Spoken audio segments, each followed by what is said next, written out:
Hello and welcome to the latest Lancashire Means Business Leaders Lunch event. As anybody who watches these events will be aware, we cover quite a range of topics from the leisure industry right the way through to today. We'll be talking about access for finance, and we've an esteemed panel here to talk to us about that subject. I wonder if you could just start by introducing yourself. Cliff, maybe if you could start with you. Sure, my name's Cliff Mailer. I'm the Chief Executive of North West Business Finance, and we manage a £155 million venture capital fund. Paul Ferguson, I'm an investment manager with the Fund Management Operation Enterprise Ventures, based in a variety of cities including Preston and Manchester, with funds under management of around about 120 million. Simon Carrier, I'm a director at Santander Corporate and Commercial Banking and responsible for pushing out into the Lancashire area. Norman Henry, Managing Director of Overs UK and Chair of the Lancashire Business Finance Forum. And I'm Andrew Lehman from Lancashire County Council, Senior Project Officer, particularly interested in business support and innovation. I'm Malcolm Evans, I'm the Chief Executive of a recently formed manufacturing fund called the UK Manufacturing Accelerator, and I'm an experienced corporate financier and angel investor in my own right. Okay, and thank you all very much for your attendance. Just to kick off, to throw a bit of information out there, our partner in Lancashire Means Business, the North and Western Lancashire Chamber of Commerce and their neighbouring Chamber of Commerce in Lancashire, have recently conducted a study on access to finance, asking their members what the issues that they're facing are. One which came back quite strongly is the difficulty that a lot of businesses are having accessing traditional forms of finance, and I think the mood that came through was that there's very much a changing picture that we're seeing about the way that people are going to finance their businesses. Simon, I wonder if I could maybe come to you first, as obviously the bank man around the table, just to explain your own position as far as Santander is concerned, and what the situation perhaps more widely for banks are when it comes to financing businesses like those we have here in Lancashire. Okay, I think we probably need to start and take a step back, and we're all aware the world's not been a great place. There have been issues that came home to roost, probably off the end of a bubble that was continuing to run for far too long in the country. I think that aspect has put out there difficulties for banks. There's clearly been a need to revisit what banks were doing. Banks have been caught a bit short in terms of their funding profile themselves because of losses they've incurred, and also there's been a big factor in terms of what that's meant economically as well around the world. So quite a difficult stage to be in. So in terms of access to funding, therefore, what has that meant? That has created a situation whereby you've got banks needing to show up their own capital position. You've got increasing regulation around that, which again, some of that regulation is driving the need to put more capital aside themselves to various, to the Bank of England for the regulatory purposes. And it's increased operational costs for the banks. So there's a lot of dynamics going on. So when people sort of look and say, well, access to funding, is it an easy thing to do? It's all based around what capital is available, what's happened historically, and therefore what are exposures to certain areas, and how do you correct that position and take it forward. So the banks have all been, a lot of banks have been out there trying to position themselves in terms of how do we correct this position and drive forward. That has an impact on the ability to lend.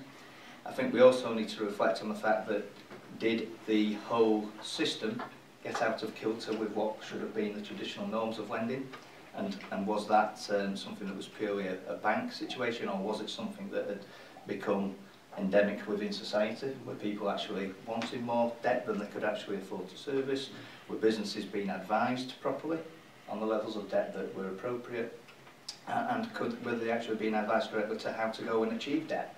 And I think we still see some of those problems now. So I think there's a whole massive, to put out on there on the table, there's a lot of things going on in the world that are sort of pressing us to actually, can people access funding? I think the story is that is now starting to change. I think that some of that showing up's happened. Lending is taking, that's for ourselves. We're at Santander, we're obviously pushing out at a pace, lending quite dramatically. But I think I see the other banks now starting to some degrees to start to come. I think the other things is that there's a change in how people look and say what funding is available and how do we access it, what are the alternatives to that tradition. And I think that will develop more and more throughout time as we progress. Yeah. I mean, Norman, you're obviously part of the chamber which published that results of that study.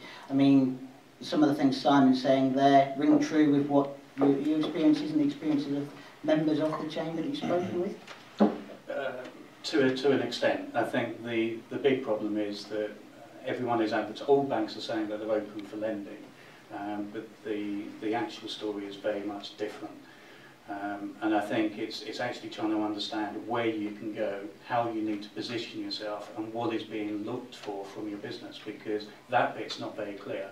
So no one in the survey that we conducted actually said that they presented the information in the wrong way, because obviously as an entrepreneur, the way you put information together is very different to the way that a bank wants to actually look at, you know, the finance proposition. But with that said and done, I think we're living still in the banking world in a format or an environment that was there before the recession, because that was the traditional means of actually getting finance. And the message about where this is coming from and how you have to sort of position yourself isn't still very clear. There's a lot of confusion. The survey showed that there's a very high proportion of businesses that are prepared to take that risk, despite your first loyalty being to look after the environment and the restructuring that you've done and work within the confines of what you are now confident to work with. But there are a lot of businesses that want to move forward, but they're just not, I don't know whether it's confident to actually take that next step or whether they're sort of concerned about taking that next step with the finance routes that are available. I know from my own personal experience going to the bank, it's not been a very easy scenario, and we are working with some alternative methods. I mean, we're talking to the North West Fund at the moment, and that's been far more proactive than the banking environment. I mean, Simon, sorry to come back to you again, but are we in a position where we're almost asking the banks to have their cake and eat it? We're asking them to lend, but we don't want them to lend irresponsibly. We're trying to ask them to be two things which are completely polar opposites. I think there is that dichotomy in business. Clearly there is a desire to lend. You know, banks by nature have a role to play in supporting the economy. But the reality is you can't go out and lend, you know, just to any business. It wouldn't be the right thing to do, wouldn't be morally correct. You know, I could quite easily go out and act as a pawnbroker. You know, to put it in simplistic terms, you know, if someone wanted to go and purchase a house but they couldn't afford it, but the house was there as security, you could use that asset. Yes, I'd end up taking that asset and I'd probably get my money back, but is it the right thing to do for that individual? That's similar for businesses. You've got to make sure that the leverage is correct, and I think a lot of people come with a mindset of, you know, this is what we want from a finance position, but is it actually right? What I think we as banks need to do is actually start to explain to people, this is the position you're in, this is what you need to do to obtain the funding levels and the growth that you require, and these are the steps, but how can we help you do it? And this might be the support we can do now. But equally, and what you know, I've been trying to do with a few people around this table is actually go and say, well, there's other ways of badging this. So I actually said what we need to do as a community per se, looking to support, is actually speak to people, for example, like Andrew with the Rosebud Fund. Actually, that's a help in terms of that equity position. So actually pigeonhole people and say, actually, go and speak to these. Let's go through a process here, and let's between us try and get to something in a structure that actually works better for you as a business, and as us as a bank from risk perspectives, because you've always got to assess that risk. It wouldn't be, you know, it's not the right thing to do to go out and push out too much risk. We could all do it, and I think that's where the world got, if we're honest, that you had advisors and people coming, actually just pushing them because there was so much money in the system, it became self-perpetuating, and you ended up with unrealistic levels of debt within businesses that long term they couldn't support. So you've got to make sure that's sustainable. But we do need to. We've had members that have actually reported back to us that they've gone to the bank. In fact, Malcolm and I were on the same debate with the Banking Association, and one member actually said they went to the bank to try and raise funds. It wasn't Santander, and he was unable to get it as a business loan. But the same bank manager turned around and said, I will approve that as a personal loan, with all of the same financial information. So it just seems absurd that exactly the same proposition floated on a personal level, didn't it, Malcolm? Yeah, as opposed to a business level, and it went straight through. Is that a difference, Malcolm? I mean, you've been in the game for a while. Is that something new, these things being used? Let's roll it back slightly. When Simon talks about overgearing, overexposure to the business sector, that's both true and false. We're in Lancashire here, we're mainly talking about an SME marketplace. You discount the BAEs and you ain't got a ton of major. So we're talking SMEs here. And in 2009, the public sector and personal credit and property was hopelessly overgeared, and big companies. SMEs weren't, by and large. If you look at the banking position vis-à-vis SMEs in 2009, the banks were lending at 5 out of 10. 0 being not lending, 10 being chucking it out of the back of vans going around estates like this. That immediately went back to 0 to 1 on a hysterical overreaction, and is now variously out at between about 2 and 4 depending on the bank. To plug you, on a good day you would be at 3 3/4, so well done. Some are absolutely very low. Given that in the States businesses are funded 2/3 on equity and 1/3 on debt, but in this country only 1/3 on equity, 2/3 on debt, that's actually a catastrophic funding gap. It's a huge funding gap. I estimate that the SME community in Britain is undercapitalised by about 30%. That doesn't all fall at the bank's door. You are a lender, you're not a growth capitalist. And what's obvious is that there are structural changes occurring. Crowdfunding is coming. Democratised lending is coming. Venture capitalists are reassessing their position because the returns they're getting are not particularly good. Banks are becoming more honest in defending their position. We're at an enormous point of flux in this, and it doesn't all revolve around bank bashing. Just, I stuck something up this morning, I've called it Building Britain's Balance Sheet. We're putting together a campaign to actually redress the relationship between capital and companies in the UK. We're very bad at funding companies. We've got to get more money on the bottom line, or else we'll be uncompetitive. America does it through vast wealth and tax breaks. Germany does it through corporatism. Singapore does it through direct state effort. In Britain, we have financier businesses there, and never the twain shall meet. So yeah, there's a lot going on, and it's a lot more sophisticated than putting you on a ducking stool. No, I would agree with that, Malcolm, and I think, you know, the bank bashing has been around for a long time, and you know, as much as the, you know, some of the things in there absolutely correct and need redressing, I think as a community and as business leaders, what we need to be doing is actually saying, well, you can only do that for so long. How do you move forward, and how does this change? Well, to be fair, the county's actually, one of the reasons I wanted to be here today, Lancashire is quite unusual in that it's recognised some of this, but there isn't enough money in business, full stop. That is the core problem. And maybe to bring you in there, obviously Lancashire County Council has been involved in a range of different things. Rosebud we know about with Enterprise Ventures, of course, but you've recently started some work with Funding Circle, which is another different source. I mean, what's the County Council's view on funding for business and how that perhaps needs to be looked at? I think from our perspective, what we want is those very best businesses in Lancashire to get the finance they need to go off and grow and prosper, create employment and create wealth for the economy. That's our fundamental starting point. We don't see the County Council as being the golden bullet that's going to resolve everyone's funding issues, and we're not here to do that. What we would like to do, though, I think, is create good, honest conversations with business so that businesses understand exactly why or why not the funding is going to come to them. If they get the funding, great, go off, fabulous. If you don't get the funding, what I would like to see is that those businesses totally understand why they haven't achieved that funding, and more importantly, what they need to do to go away and resolve those issues so that they can come back fighting fit and ready and have another conversation and keep going.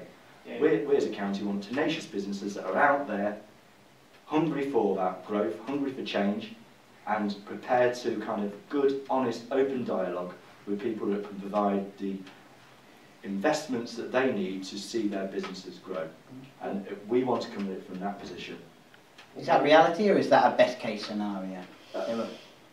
I don't think it's... I talk to lots and lots of people, and everyone seems to be more than happy with the sort of concept of, if you come to me and I can't give you funding, I will let you know why you can't have that funding, and I would like to take it slightly further, and here are the 3 things that I would need to do to go away to significantly change the proposition. So if I sat in front of you again, you would change it. Now, it might be that that funding is never going to be appropriate for that business, and they need to have access then to somebody that can help them understand what other opportunities are available to them. As a county council, we pay for an access to finance service from North West, which would hopefully provide for some of those businesses to be able to go and have a good conversation about what are those sources of finance that are available to them, because it isn't just banks that provide the finance, and that isn't the route that every business takes. And I think the important thing there, Andrew, is it's objective advice. And I guess, picking up on a couple of the bank things, I'm an old-fashioned banker. Probably the hair probably gives it away now. I remember when I was first in banking that I saw it as part of my role to try and give people that degree of objective advice. I wasn't there to try and sell them something. I was there to actually say, look, this is the way you could go about it. There are better ways of going about it. Actually, in some instances, the best advice you can give is to say, don't do this. Because you're going to dig a hole for yourself. But I guess one of the things that I'd like to challenge Simon about, or say I was very encouraged by hearing you say that you were trying to make things work. Because I've been going out talking to people about Rosebud now on the banking side of things, and meeting lots of old colleagues for about a year, and saying to them, look, there will be a point at which your credit people stop feeling comfortable. Let's say, for argument's sake, a business needs 500,000. A bank might feel comfortable doing 350. The company or the management can come up with 50. There is a gap of 100. It's a perfectly legit, good project to run with, but the bank doesn't feel comfortable to go that far. That's exactly where we are trying to say, well, fine, Rosebud is there to try and help make things happen by adding that extra bit, and we're willing to take a subordinated position. But I'm struggling to get any appetite from your colleagues to actually engage in that debate about making it work. It either works or it doesn't, is the feeling that I'm getting. I don't know if that's fair or not. I was going to say, so the thing that frustrates us, that frustrates me personally, is as a country, we're very poor at looking at the big picture. Yes. You know, I was in a meeting a couple of weeks ago with some senior Treasury people, and I said to them, don't you understand that every single penny of wealth that this country creates comes from private enterprise? The government creates not a penny. All the government does is take via taxation and redistribute. The whole wealth of the country is generated by its private businesses. And the frustration, we've had enough bank bashing, but what being a northern business like that, you might have to put a beep on this, but what pisses everybody off is that we paid your peers 4 and 5 million quid each year because we needed the best talent to make the best decisions, and all they did was act like a bunch of financial the whole system up. And the trouble is, once you put that money into the market, you've given that money to companies. You know, if you try and take it back, you cause no end of problems. And what we can't understand is, if we were sat here and we had something that was generating all the wealth on which your whole future depended on, you would nurture that. You would, if it was going to have a traumatic period, you would try and make that as comfortable or as least traumatic as possible. And the government, which effectively sits over the banks, which sat there while this whole thing happened, then failed to have, if you like, an orderly management of your closed down in liquidity. And for lots of small businesses in and around the country, that has been catastrophic, absolutely catastrophic, and it continues to be. And people always also get seriously pissed off when they hear bankers saying, we're here, our doors are open, we're lending. You pick up any set of statutory accounts for any of the top banks in this country, and they all say exactly the same thing. We have to get our loan-to-deposit ratio back in kilter. In simple, plain terms, what that means is they have to de-gear their balance sheets, they have to reduce their loan books. And how can you possibly reduce your loan books at the same time as lending them money? 4.5 billion went out in the last quarter of net lending. the results were out yesterday. Yeah. That's despite funding for lending. So is what you're saying there, Cliff, is that we shouldn't be hammering the banks for not doing it. What we're really asking of them is to be honest and say, look, this is the situation, this is where we are, and then, as Andrew's mentioning, pointing people in different directions. We all have to know exactly, where we stand, and there's no doubt that. I mean, I've always run my own business, and when people say to you, you always have a liquidity crisis. You always want more money. You always believe you can take capital and invest that money and make a return greater than the cost. It's just that at different times in the cycle, that sort of funding crisis, if you like, is sort of greater or less. And it just so happens that at the moment, it's a very traumatic position. And what's worrying for me is that, and I'm not trying to be a doomsday. You don't run your own business unless you're positive and you always believe you're going to succeed. But the deficit in this country is still 8% of GDP. If you took that away, you'd have you'd have a negative drop of 8% virtually overnight. So it's very difficult to see where the real growth in the economy is going to come from, given that the country is trying to eliminate an 8% deficit, and the sort of talk of 1.5% is relatively insignificant, given that they've got to eliminate an 8%, 9% deficit. So I think businesses are going to. I don't see, as we sit here today, how the liquidity issue is actually going to become more comfortable. I think it's going to become more difficult. Right, that's that person.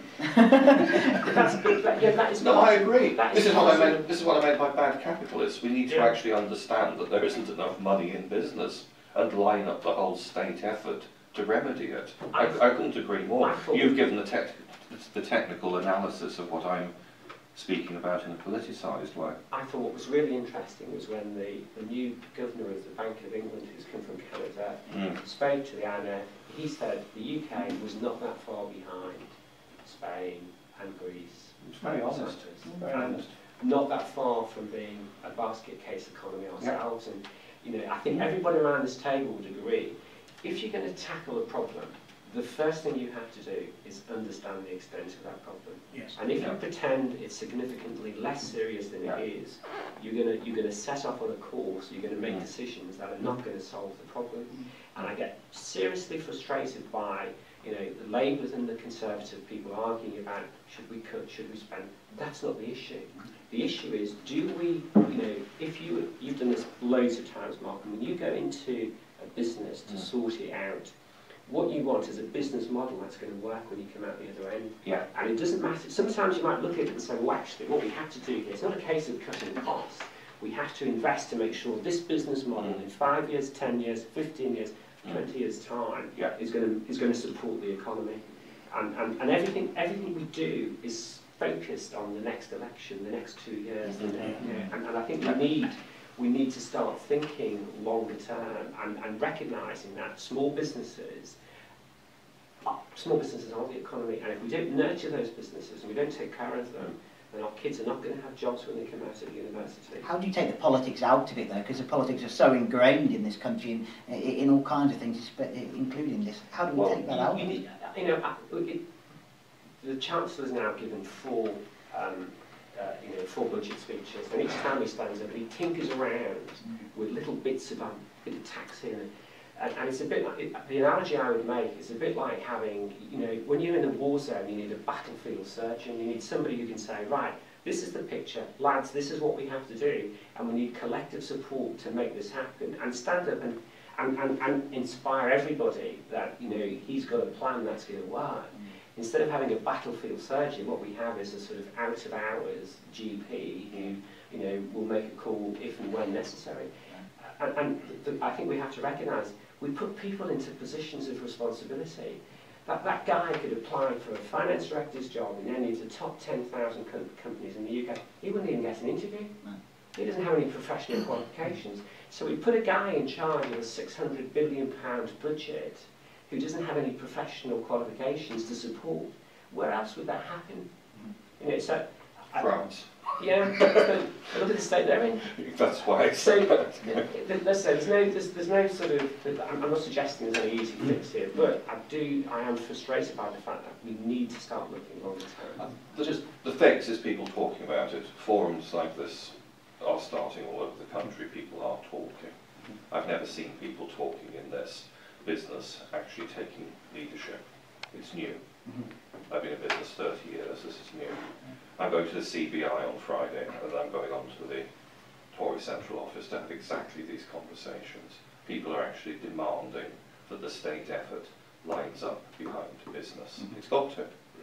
Do you think that the initiatives that the government has been taking so far, and they're wide-ranging and numerous, are really sort of cutting the mustard? I think my principal concern in them is that if you take the funding for lending scheme, it seemed to me that what that is doing is that the businesses that were going to get access to finance anyway got it marginally cheaper, not in any way that was going to make a material difference. It didn't extend the range of businesses that could access it. I met Danny Alexander about November at a dinner in Bradford, and I said it will ease mortgage lending, it will end up in the mushy middle of banks' balance sheets, like the penny falls machines up the road in Blackpool. You see the old dear stuffing in tons and tons of money, and a tiny bit falls off occasionally just to keep the interest. And that was always going to happen. To be fair, and I am a Conservative, the government has incrementally done a number of things, like brought corporation tax down to 20 and 21%. It has done a number of incremental things that have created a slightly better environment, but it has no core, passionate, focused, capitalist with a big C agenda, which is what's necessary to regenerate Britain. Andrew, sorry, could I just bring you in? Well, I was just thinking, in terms of the pragmatics, I think that the real challenge is how we find those good and capable businesses that are going to actually go away and do what we want to see happen in the economy. There's loads of them now. Absolutely. And how do we expose those? How do we... There's 300 just there, by the way. Yeah, just there. Absolutely loads. Yeah. And it's also how we encourage them, because my feeling at the moment is, I've talked to a number of businesses, I was doing some research into businesses that I might go and talk to see, you know, are you interested in doing some investment? And actually, interestingly, a large proportion of those businesses that I looked at over the last 2 to 3 years have been squirreling away cash. And they're squirreling, and they're sitting on it because they are nervous. They're nervous about two things: the macroeconomic picture, fair enough. I'm sorry, Simon, they're also a wee bit nervous about exposing themselves to a dependency on a source of finance which they no longer have that same degree of confidence is in there for the long term. So I think it's those two. Well, it's the same with all of you. The problem is that trust has collapsed between business and capital. They're scared that he's going to flog them some weird derivative. And they're scared. Sure, you're not going to do that. And they're scared that subsection 46C is going to have a clause which says, and if I don't like the colour of your shirt a week on Tuesday, I can take your business away from you. You know, the trust has gone, unfortunately. Norman, I concur with everything that's been said around the table, but I think for me it's not just about finance, and certainly the feeling we're getting from the membership, it's not about finance. In terms of identifying those businesses, they are abundant, as Malcolm says, within the local community. We've got a vibrant community with some phenomenal business leaders in this area, and every one of those would actually seriously develop further. What we've got to understand is we're 5 years in. The businesses that are still standing have an incredible pedigree and understanding of their business, because it's changed beyond all recognition. 2 years into this recession, everyone was saying, when is it going to be over? 5 years in, we're still saying that. But there's a difference now. People have recognised that the shape and face of business has changed forever. It's not going to go back to how it was. This is the new norm. So for me, I think the area that is most misguided is we have a government that believes it is entrepreneurial and has the leadership to take us forward, when they do not have an understanding of what businesses need. And in order to inspire confidence, it's about promoting the environment to do good business. And what we've got to do is actually get to the root of how we can turn things around and what's going to bring us out. I mean, manufacturing's not been the flavour of the month for a good number of years, and yet it's still standing despite all of the negative support that it's had. And I say negative support, I would argue it's virtually zero, or less than zero. So what we have to do is actually say, what are the values, what is Lancashire, what is the region's strong form, get behind that and develop our USPs, recognise them and put some weight behind them. Who are the leaders that are going to take us out and turn this country around? And it should be promoting Lancashire. There is no short-term strategy that's going to inspire confidence, working towards a long-term plan, because it doesn't exist. Well, how many people would have walked into the bank, only 12 months ago and been told, look, you're running this like a lifestyle business. This is not a growth business. This is just a lifestyle. You're just taking out what you need. We've become risk averse. But in the last 10 years, the government income has doubled, and it's still spending. It's doubled, and its whole approach is, this is what I need. I'll just take it. Yeah. And as I said, it's frustrating. It's hugely frustrating that the structure. If we were sat here today and we were saying, right, we're in a brand new country, we're going to start a new economy. What are we going to structure? What's it going to be built around? It wouldn't be built around banking, retailing and house building. No, it's a false It'll be built around the 1946 German reconstruction model, which creates high cost, high value manufacturing. That's what we'd build it around. We do a German reconstruction. You build a perfect factory in every city that creates social democracy and wealth. That's what you do. You build it around manufacturers. Yeah. It worked. And that's what Germany continues to do today. Yeah. And again, I think it's just looking at the big picture, because I think what our friend Mr. Osborne, and I'm a Thatcherite through and through. I guess that. What Mr. Osborne's going to find is he's in a zero-sum game. He's not for every pound of austerity savings, he's going to lose a pound of tax. Absolutely. Yeah. And the economy that they built and supported 10 years ago only works with funny money. It only works when people are borrowing large amounts of money, and it only works when the government's borrowing large amounts of money, because there is the economy itself is unbalanced, because everything we buy these days comes in from China. So I think strategically as a country we should sit here and say our 20-year plan should be that everything we make, everything we consume is made in this country. And begin to think more strategically like that. Otherwise, as I say, we will finish up like Italy and like Spain, and we've not gone past the tipping point, but we will rapidly approach a position where it becomes impossible to dig ourselves out of the hole because of the debt burden we've created, sustaining a business model that doesn't work. Cliff, I'm generally around the table, I'm delighted as the banker in the table to actually see that you all don't just see this as laying at our door. For a long time, my personal view has been that it's been very easy to bank bash, and yes, there were problems within the system, but there is the bigger picture, and it was very convenient at times for people to point the blaming position without actually analysing that greater picture that we've all sort of talked about there. If you were from one of 5 or 6 other banks, I would be bashing you really hard.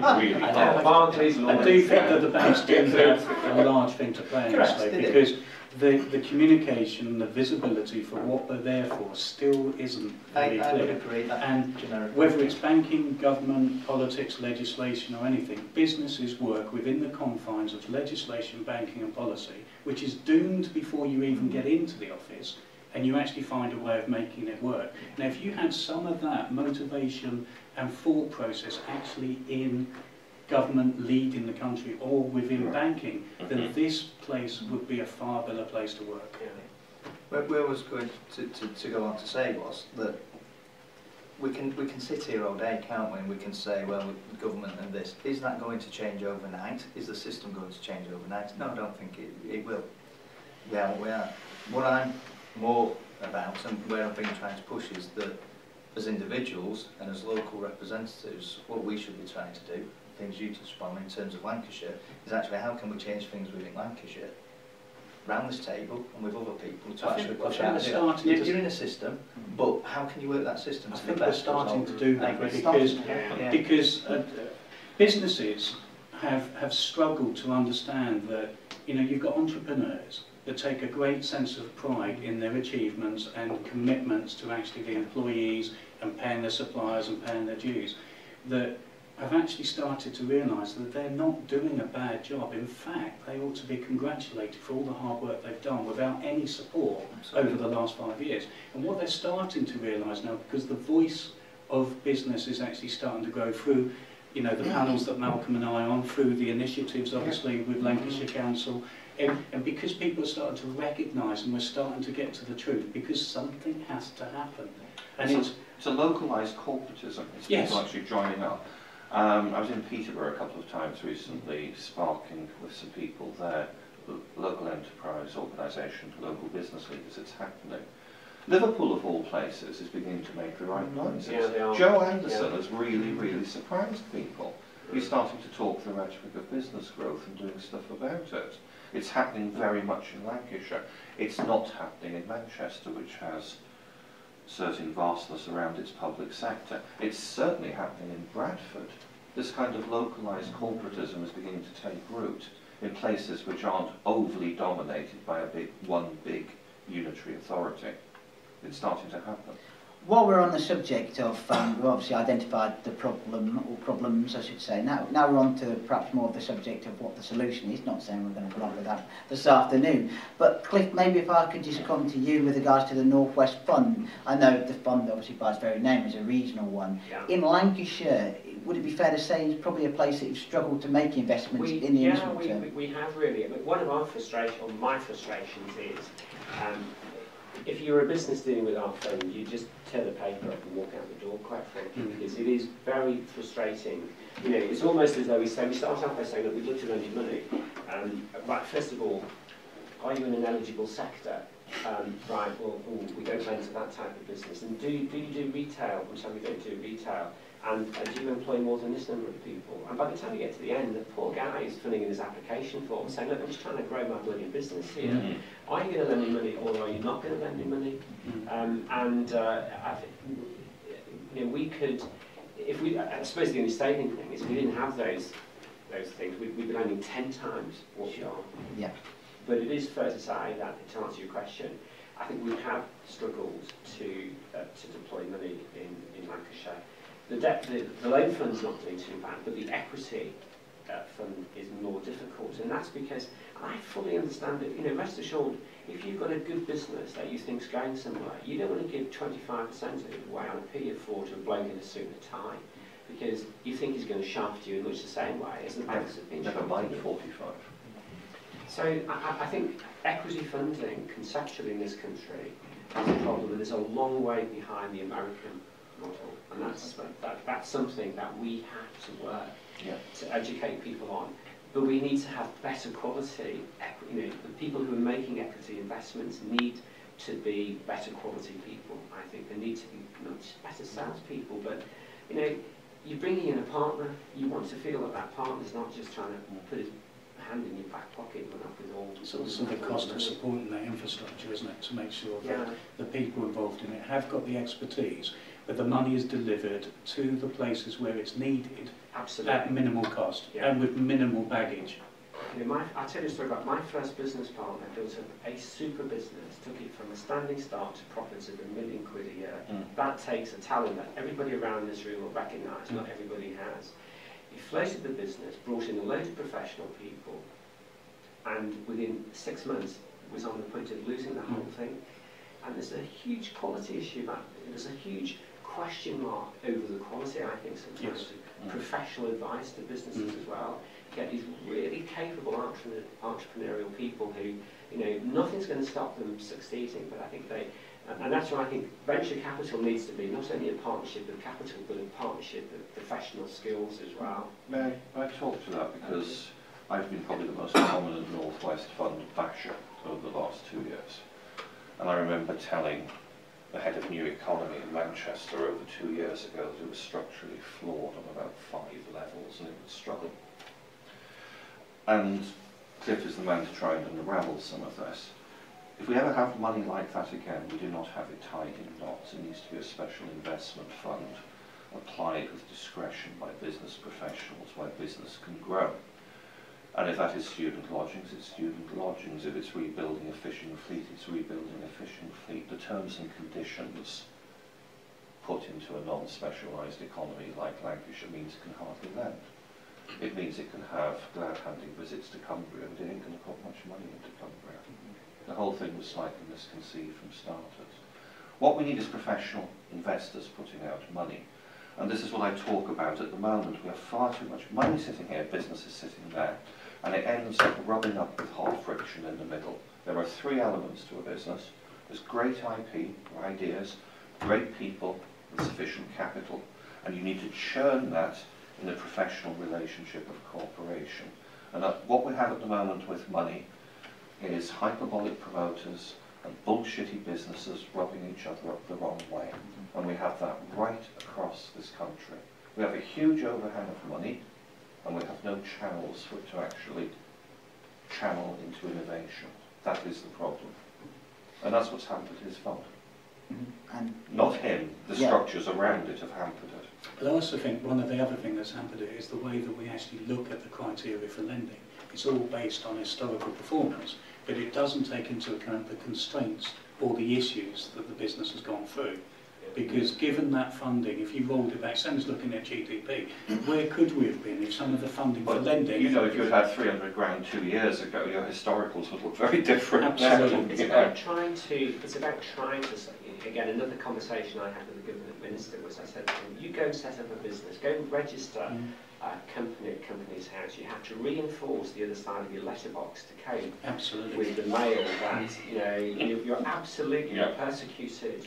And, you know, if you're going to set someone up to swim across the channel, don't put a load of weight around the neck and expect them to get to the other side. And we need to cut away layers and layers. That you could, I once said, you know, the North West Development Agency, if my solution there would be to put a sniper on the top left-hand corner of that building and shoot every other person who walks out of it, and I'd do the same with every government department in this country, because every initiative they create is built around how many jobs can we create to monitor and audit and paper shuffle and box tick. You know, the reason we have all these eligibility constraints is because it employs hordes of people, keeps hordes of people in jobs. You can say, well, Mike, you bought the biscuits out of the wrong fund there, my son. I can tell you, you should have paid for that with this money. And I think with businesses today, we need to, if you want our small private businesses to really go out and grow and take on the world, they've got to have the environment. Don't hamper them. Don't all this bollocks of red. You know, you sit there and say, right, it's fine if you employ 300,000 people to say, right, we'll have paternity leave for fathers and we'll do this and you can have 3 months off. We might consider a low carbon policy, but not when it's me in a Regis office. But if you've got 12, 15 lads working for your business and you're having to deal with that sort of red tape, I mean, it's absolutely absurd, and we really do need to, you know, if we're going to be able to go out and compete and grow in the next 10, 20 years, the easy starting point is to start scrapping the red tape and free our businesses up to go out and do what they would do if they weren't hampered. One of the interesting questions in the last survey we did for the economics policy was actually look at European legislation. And over 58% of the business community actually said they would like to have some of those decision-making processes brought back to the UK to allow us to actually develop and move forward. But we're actually happy with, you know, European decisions that affected everyone in Europe to actually remain where they were. So we're happy to be within Europe, but we actually want the decisions that are absolutely crucial to taking this country forward to come back to the UK. And it's that I think all forms part of the environment to allow us to flourish and develop, because we have unique local issues that we actually have to deal with. Well, it impinges both on the regulatory side, but also actually on the fund sourcing side as well, because some of the restrictions are simply because we're sourcing it through European. Absolutely. I mean, Andrew, Rosebud, to bring it back to a local level, Rosebud's obviously changed the way it operates in, I say, recent years, focusing more on the sort of high value sort of area, away from the lifestyle kind of business. I mean, what was the reason behind that decision? I think one of that is that the scarcity of the fund, and how kind of, you know, in terms of making sure that our investments create the best outcomes for the people of Lancashire. We need to make sure that we're focused in on finding those the energetic businesses, those businesses that want to actually go off and create employment opportunities, because one of the things that we need to look at is to make sure that we can keep people in employment and provide good jobs, high quality jobs, skilled jobs, not low paid jobs. We don't want to be that. We want to be a place where we are professional and kind of, you know, so we took a sectoral approach, and a lot of people took that sectoral approach, and, you know, Rosebud has that, 5 sectors, and everyone can look, you know. What are those? Low carbon, I can run them for you. aerospace, I've got written down. advanced manufacturing, creative and digital, and finance and professional services. There is another one though, which is a good deal for Lancashire. So we kept a caveat in there, so that it wasn't about kind of you're not in our sector, so we can't help you. It's more about kind of, you know, we need to find some leadership, and we have scarce resources, and we can't be everything for everybody, and nor should we pretend that we are. What we can help to do though is find some leadership in terms of what we're doing, so that we can create conversations with other partners about where some of those gaps are. What's the criteria for applying? Go and talk to EV. It's as simple as that, really. I've worked in a variety of funds over the years, and I have to say the delightful thing about Rosebud is its flexibility. It does not suffer from the constraints because of the source of the funds. We are given a very broad remit by Lancashire County Developments in terms of you can use the money for any form of revenue or capital expenditure. Picking up Malcolm's response to that they're fairly broad-based, although it is new for us to actually work with priority sectors. Those sectors are quite broad, and particularly when you think about aerospace, we're not saying you're going to make planes, for heaven's sakes, it's consulting into, it's applying into. And there is the caveat about if it is going to do good things for the local economy, and particularly create skilled employment. I think there's been a greater emphasis on the skills jobs. But I've looked into the criteria, which is why I actually asked. And one of the main things that come across from actually talking to some of the team players is that it's a growth for fund, not for turnaround. Okay. And what I see there as a potential issue is there's quite a lot of businesses that with a bit of investment could actually grow tremendously well, but it's actually at what point would you be comfortable with them going forward, because they are where they are because of lack of funding. I think that's a very good question. I think if I can differentiate it from the North West Fund, I think I'm right in saying, Cliff, that you've got this, is the business in distress, in difficulty, is that right? Yeah, we can't invest in exactly. business. Now, we can. Yeah. Now, we are going to be very careful in scrutinising the reasons why. Yeah. But it has always been the case with Rosebud that we will actually look at stuff where other people won't. And equally, we would look at situations, we are looking at situations where businesses have been in problems, are potentially in problems now. If we are persuaded that the management team are right, and that it's not the management team that have got them into this, or maybe, you know, something has come out of left field that's knocked them sideways or something, we would actually still be very happy to progress that if we are persuaded that there is going to be a growth story going forward and a sustainable business going forward. May I sound a note of caution on a Lancashire basis about this? Everybody aspires to an increasing higher level skills base. That's absolutely vital. But there's been a very significant drift in investment fashionability over the last few years. And it's been a drift towards people looking for the next Google, to put it very crudely. I describe those businesses as super performance. They're businesses that double yearly and operate with 80% gross margins. They exist. I have friends with them. I wish I had one myself. But there's been a gradual drift upwards in criteria. The assessment criteria for banking have become private equity, and the assessment for generalist funds have become slightly more driven by aspirational fashion. Just to give you an example, I know you want to guard against that, but be very, very, very careful. I was singing the praises of John Willie Lees to somebody last night, and there's a whole slew of investment ambitions being announced in the press today, and they're building their portfolio of hotels. Really exciting business. Great new beers, great property play, great managed houses.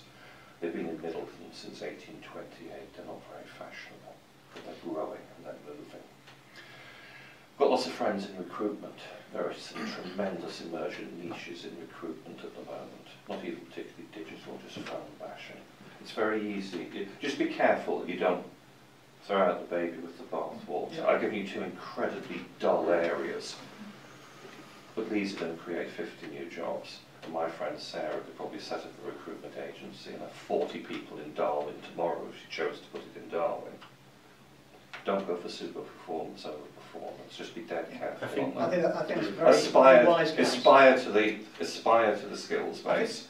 I think we try and adopt a pragmatic. Well, Norman will talk about it's that. Absolutely, it is about pragmatism, and it is about looking those people. Would you invest in Norman? Cracking business that could rip the guts out of some really big national advertised players that I'm aware of. You might not like the sector though. It is the sector that affects it, in all credit. These are John Willie Leeds. It's got huge potential, by the way, but you might not like it. I mean, Andrew mentioned at the beginning there the good deal for Lancashire being a thing. I mean, is that if that's not a catch-all? If that's a catch-all. We have invested 55 million in 200 businesses in just over 18 months. So that's a hell of a deal rate by anybody who's been. If we didn't have those eligibility constraints, we could do 10 times that. Yeah. That's why we say the demand for money. But it's not just that bureaucracy and those restraints in the lending criteria that's causing the issues. It's politics and legislation around and a whole series of things. Yeah, employment law is a huge issue.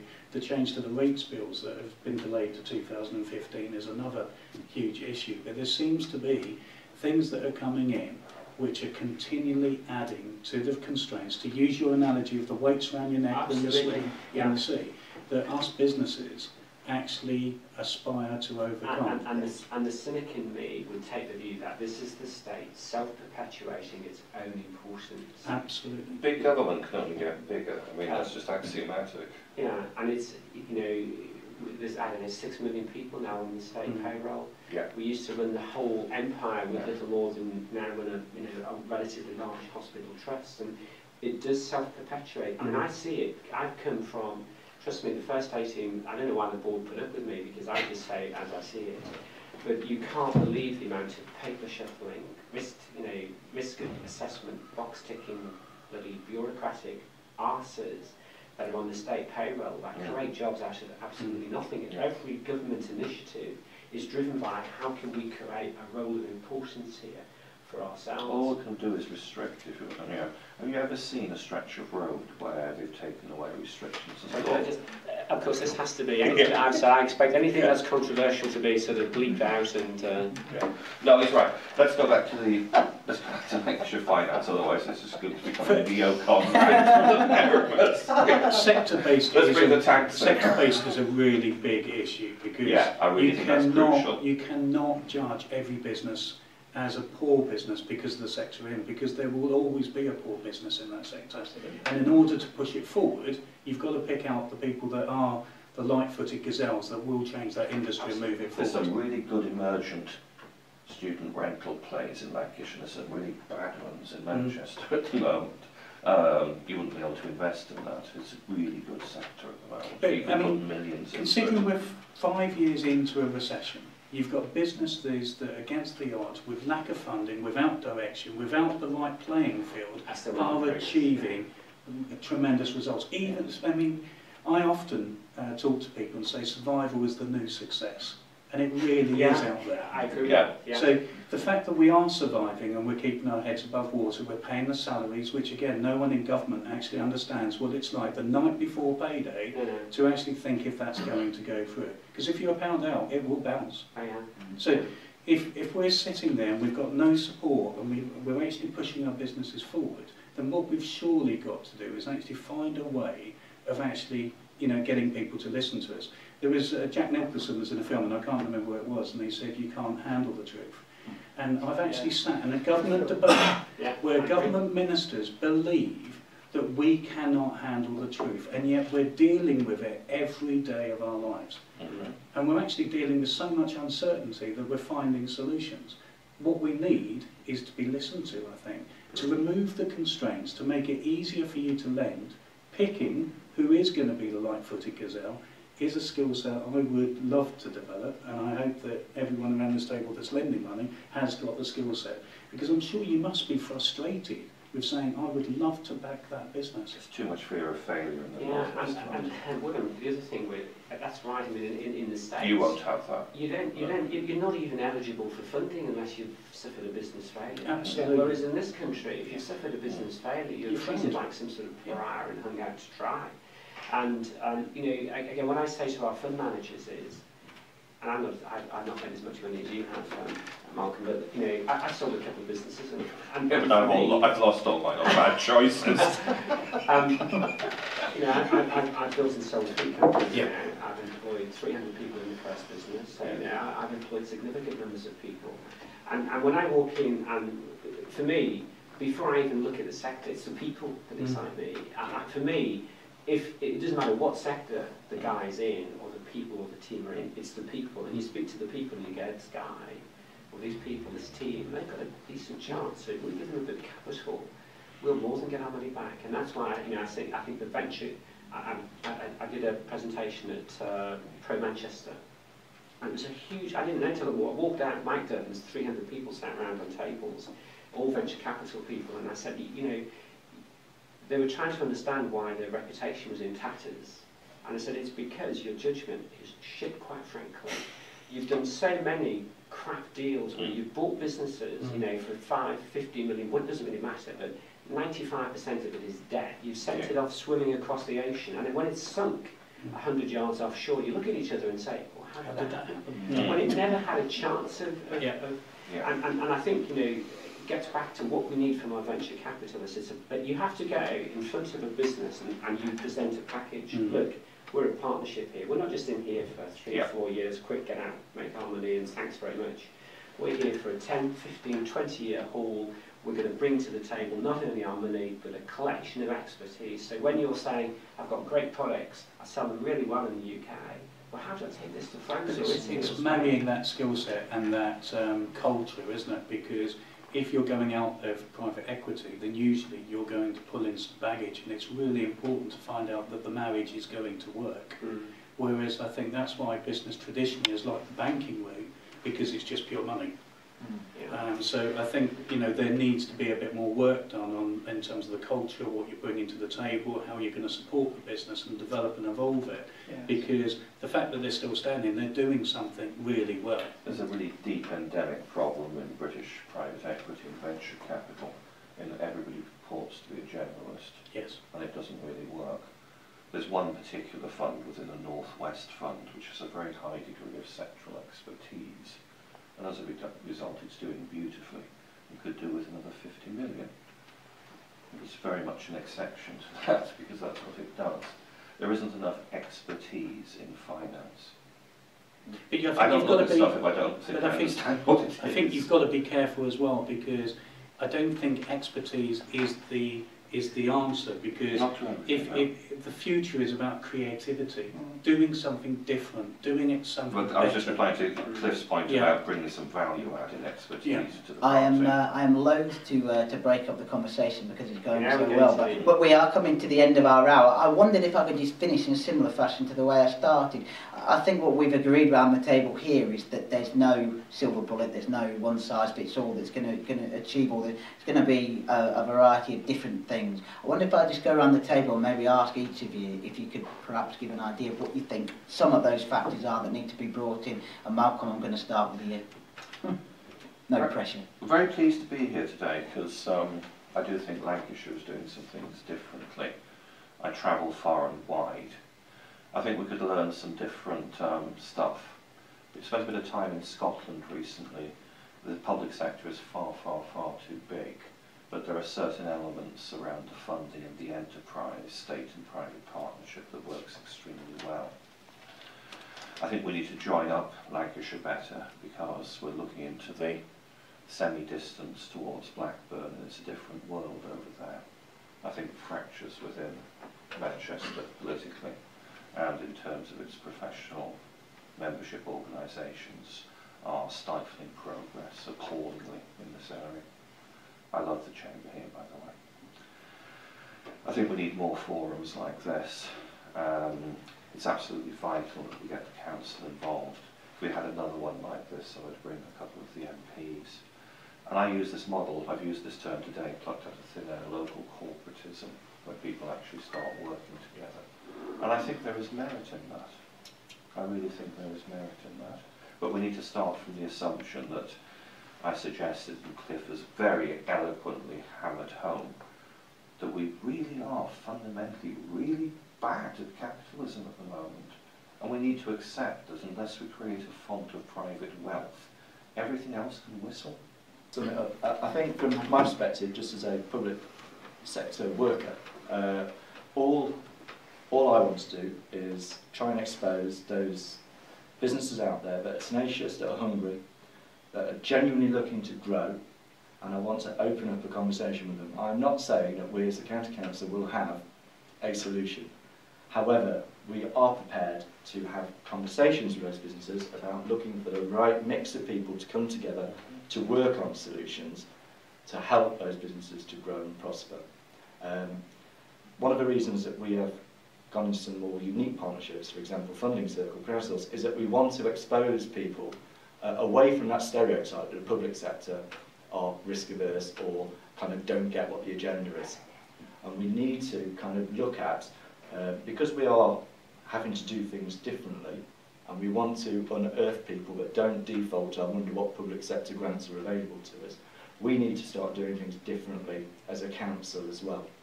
So we want to break those perceptions that the county council is just a bureaucratic process. So I would welcome any businesses that are fast-paced, energetic, highly motivated to come and have a conversation with us. And if we disappoint you, come and have, tell me, let me know why you've been disappointed, and then we can perhaps try and fix some of those little things. But I can't sit here and say that I've got all the solutions, and I don't think the county council will say they've got all the solutions. I think the more we have these sorts of conversations, and the more that we start having more personal relationships with people, we can start doing better sort of introductions and better partnership working, which will allow someone to come in and say, if you need some funding and you're only prepared to lend 70% of it, but you still need another 20%, then it's much easier if you know someone to sort of say, well, let's go and have a conversation with Paul, let's go and have a chat with Andrew, let's go and bring Cliff in, and let's see if there is a solution. Because if you really are tenacious, and if you really kind of got the capacity behind you, you've got the skill set, and you've got everything else in place, then the finance really should flow from that, and you should get that. So it's about being honest. Norman? I think we've had the answers for a good 5 years.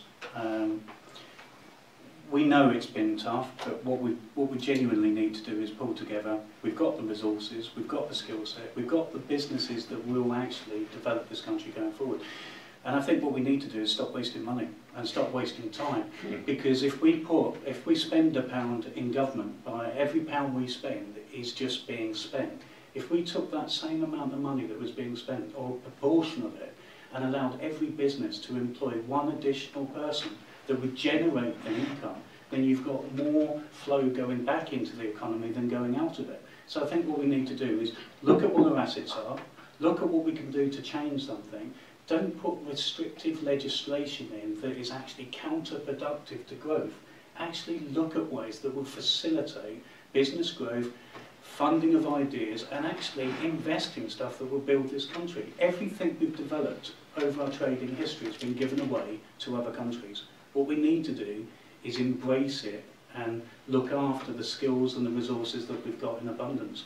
And if people are actually being penalised for making too much money, I think you should get to a stage where, if you become super rich because you're contributing so much to the economy, give us a tax break for actually giving all of that input into the economy, because we're not spending it, we are actually generating it. Okay, Simon.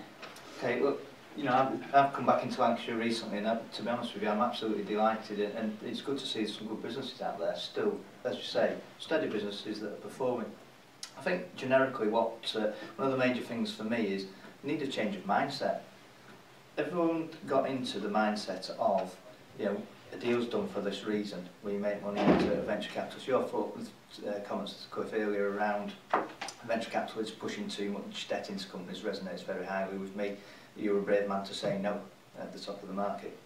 So I think we need a change of mindset that ventures around, actually understanding, educating everybody, and saying, look, if you're not in the real position, you shouldn't be going to look for funding for this, because actually your idea is absolutely ludicrous. Just stop. Actually, that's the best thing to do. Let's talk around the table. Let's educate each other. Let's change each other's thoughts about why we're doing something. One of the mantra that my bank's got at the moment is simple, personal and fair. That's running through our business at the moment. It's about taking away some of that red tape, about changing things, about how you engage with customers, about making things Simple, simpler, Simon. fair. Absolutely. Thank you very much. But if you think about it, the world did get complicated, you know, and people were provided with things, structures maybe that they didn't understand, maybe they were down path, given poor advice. So I think there needs to be a generic change in that mindset about how can we, as a business community, actually make this work a lot better. I think what I see around this table is there's a willingness to do that, certainly at a local level. How you change that higher up the field is a far more dramatic course for me. I think we need that shift in focus. And I think, to be fair, we do need to concentrate upon what are genuinely good businesses and support them. There are businesses that are out there that have been around for many years, good, steady businesses. Yes, they don't go on that massive trip that everybody seems to want to have the pipe dream of. This is a great growth business, but they're sustainable. They increase their profitability. Some of them actually stand still or make a fluctuation, but good contributors. They employ of the economy. Correct. 98%. Absolutely. So those businesses are the ones that we should be looking to support. You should be looking at what is sustainable. This fits into your vision. And I met you recently, Andrew, and I actually came out of that meeting and I actually rang my regional director and said, guess what, I've just met one of the best people I've ever known in the public service, because he's changed my view on what people are like in there, because he actually has a desire to go and do something. That's a bit of a nice first thing. But there's that desire to change, to actually look at how can we help, to be a bit more dynamic. And I get a good feeling for Lancashire that there are people like But that. I think you've hit it on the nail. Help the businesses. Correct. Not tell the businesses. Correct. Okay, so just to move on to Paul. I have three things jotted down. The first one picks up from Simon, which is I do feel there is a great potential out there if we are actually working more closely together. Instead of just saying, no, it doesn't fit from my point of view, please go away. A bit more of a mentality which goes back a few years, which is, it won't work like that, how can I help to make it work? Well, have you spoken to so-and-so? I don't get a lot of that at the moment. I think there's potential to generate a great deal from that. The second is, it's a very simple thing, and I'm hoping that the Lancashire Growth Hub will actually service this. I find in talking to businesses, it's a tremendously opaque thing in terms of where to go to talk to people.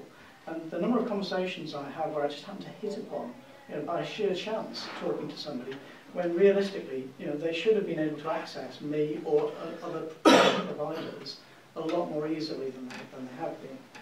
Nobody necessarily loved BusinessLink, but at least it was a common point as a signposting operation. And I think with its demise, we have lost something of that, and that opaqueness has crept back in, or opacity, I'm not sure the right word is. So hopefully that'll be sorted. And the last one really is, I don't know whether this is wish fulfillment or not, but I would like the proposed business bank to be more imaginative in its thinking in terms of how it intervenes in trying to support SMEs with finance. I mean, it's all the words are here, Malcolm. It's a case of will it actually deliver? And it seems to me that the way that if we carry on in the way that some of the interventions have been previously, I don't see that making a great deal of difference. They Which really will are deliver with the certainty that everything else fits as ever promised. Okay. One I think last one. That's a bit like a sort of Martin Luther speech, really. I have a dream. I agree with at one day, the Chancellor of the Exchequer is going to stand up and he's going to say, forget this 12-month fudge I've been dishing out here for the last 4 or 5 years. What I want to present today is a 20-year strategy to put the UK, to turn the UK back into one of the most powerful economies in the world, and we're going to achieve that by making sure that 20 years from now, everything that, or a big proportion of everything that we consume in this country is manufactured here, and that manufacturing, instead of being 10 or 15% of our economy, is 40% of our economy. That's it. That's a dream. That's my dream. Fantastic. Wonderful. Well, thank you all very much for your time. As I say, it's a shame to cut you off in private. Please feel free to carry on talking to each other. Thanks once again. Yeah, cheers. Thank you. Thank you.